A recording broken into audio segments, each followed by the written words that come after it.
it's Tahira, and today I'm doing the TMI versus TID versus Tda tag. So I've actually already done the TMI versus TID tag, so I'll link that original video that I did down below. It's been a while, but since I recently read Queen of Air and Darkness a couple of months ago, I decided that why not do it again, but with including the books of the Dark Artifices. So yeah, that's what I'm doing today. I'm super excited. I love the Shadowhunter Chronicles, so of course I'm gonna love this video, but yeah, I'm so excited. So the first question is, who is the better main character, Clary, Tessa, or Emma? If you did not know, Clary is from the Mortal Instruments, Tessa is from the Infernal Devices, and Emma is from the Dark Artifices. I'm actually debating between Emma from Queen of Air and Darkness and Tessa from the Infernal Devices, but I think I'm gonna have to go with Tessa. I'm just holding up the last book. I think I'm gonna have to go with Tessa from the Infernal Devices series, just because I feel like I relate to her more. She likes books and I like books, and she has will and I want will. So, you know, it's a win-win situation. Anyway, so yeah, I just love Tessa from the beginning. Like, I clicked with her as soon as I started reading about her. So yeah, I think I'm gonna go with Tessa for this one. That is 1 point for the Infernal Devices. The second question is, who is the best Herondale, Jace, Will, or Kit? For this one, it's hands down Will Herondale from the Infernal Devices, because I just love him so much, and he's just so cute, and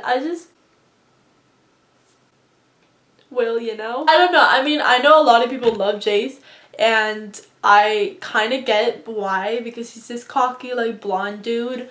But yeah, I don't know. Will loves books. I love books. I think we'd hit it off pretty well in my opinion. But yeah, Will hands down. The third question is the best love triangle, Clary, Jace, and Simon, Will, Jessa, and Tem. Will, Jessa, and Tem. Will, Tessa, and Jen.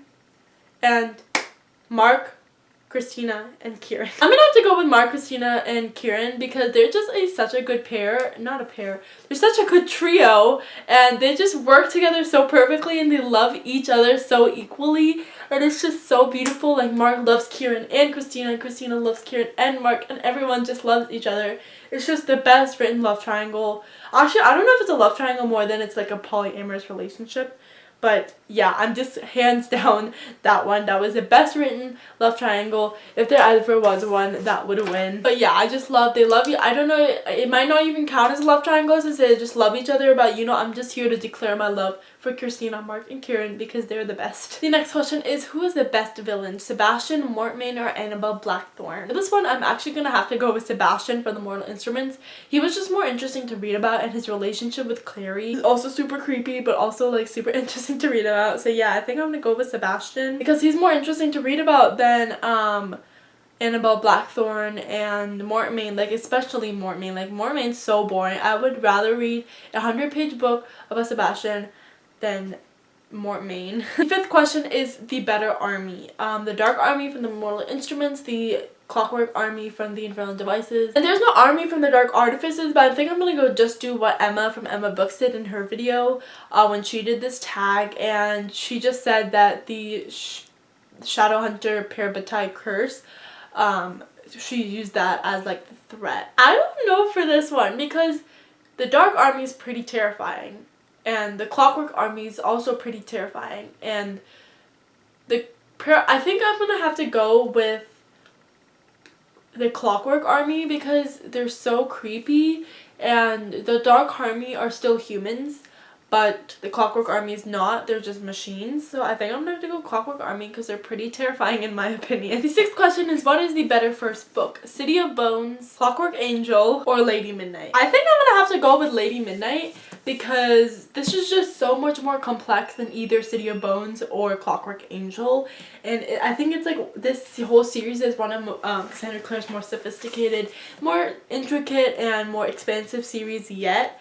And it's just this book is just so good. It's just leagues above City of Bones and Clockwork Angel. Also because Cassandra Clare has more experience writing when it came to this book. This is her third full completed series, which is pretty impressive. So yeah, I think I'm gonna go with this one, just because there's so much more intricacy and so much more complicated cool stuff in this book than there is in City of Bones, understandably, because this is her later book, and City of Bones was her very like first debut book basically. But yeah, I think I'm gonna have to go with Lady Midnight for this question. The 7th question is, who was the better sidekick? Isabelle Lightwood from the Mortal Instruments, Cecily Herondale from the Infernal Devices, and Christina Rosales from the Dark Artifices. I think I'm gonna have to go with Isabelle Lightwood because I just love Izzy so much. I remember from the beginning I loved her so much. She's just so cool and badass, and I kind of just want to be her. Not that Cecily Herondale and Christina Rosales are not cool. I just feel more connected, and I just feel more drawn towards Isabelle Lightwood for some reason. Maybe because that was like the very first series of Cassandra Clare's that I read. But yeah, I think they're just amazing characters, all of them, but I feel drawn to Isabelle Lightwood more, so I think that's what I'm going to pick for this question. Question number 8, which is the better institute? London Institute from the Infernal Devices, the New York Institute from the Mortal Instruments, or the Los Angeles Institute from the Dark Artifices? I'm going to have to go with the Los Angeles Institute, one, because I live in California, so like Los Angeles is only like 6-hour drive from where I live, and I just overall I love the beach so much. Like, I spend my entire day at the beach. I just love the beach and the ocean and just being near it.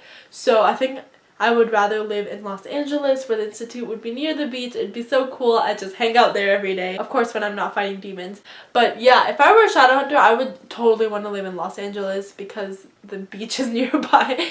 So yeah, I think I'm going to choose Los Angeles for this. The 9th question is, which is the better last book? City of Heavenly Fire, Clockwork Princess, or Queen of Air and Darkness? I'm going to have to go with Clockwork Princess because I think that Queen of Air and Darkness was a slightly disappointing finale for me. Like, I didn't love it as much as I wanted to. Like, I still loved it because it's Cassandra Clare, but I just wanted to be more like a Clockwork Princess ending, and it really wasn't, because there's gonna be the Wicked Powers series coming up in the next decade. I don't know, but yeah, I don't know. This is heartbreaking. It's the best ending and the best last book ever. I just love it. I don't cry in books, but if I were to cry, I'd cry a lot for this because it's just so heartbreaking and so beautiful and just everything. I love the Infernal Devices, and I have an undying love for the Clockwork Princess. And the last question is something similar, which is the best final epilogue: Clockwork Princess, City of Heavenly Fire, or Queen of Air and Darkness. Again, I'm gonna have to go with Clockwork Princess, even though the epilogue for the Queen of Air and Darkness was a cliffhanger. Oh, we don't know what's gonna happen, but I just think the satisfaction and the finalness that you got with the Clockwork Princess epilogue is just so much more than any of the other books. So I think I'm gonna go Clockwork Princess. It's equally parts heartbreaking and hopeful, and it just gives you a whole life of basically what happened with the 3 main characters of the Infernal Devices, which is unlike anything that Cassandra Clare has kind of done with any of the other 2 series. So I think I'm gonna go with Clockwork Princess because it was beautiful and heartbreaking and sad, and yeah, it's one of my favorite epilogues ever. I'd just read that epilogue over and over and over again if I wanted to. I'd rather read that than the epilogues for the other 2 books. So yeah, I think I'm gonna go with Clockwork Princess. So when I tally up my scores, the Infernal Devices was in the lead with 5 points. The Dark Artifices was second to last with 3 points, and TMI only got 2 points. I was pretty much expecting this score, so yeah, the Infernal Devices is my favorite series. I just love it so much. It's my favorite Cassandra Clare series. It's one of my favorite series just overall, and I just love it so much. It's so beautiful. I just spent like 30 seconds staring off into space thinking about Will, Tessa, and Jem, so that's how my day is going. If you have not read this book, you should. It's really good, and I promise you, if you read The Mortal Instruments and you didn't like it because it doesn't have the best writing, then yeah, okay, I agree with you. But pick up Clockwork Angel and you won't regret it, and it's really good, and just stick it out until Clockwork Princess. I promise you, you'll love it so much. Anyway, that is it for the TMI versus TDA versus TDA tag. Let me know down below which one is your favorite series out of these 3, as I would love to know. But that is it for this video. Hope you enjoyed, and I'll see you next time. Bye!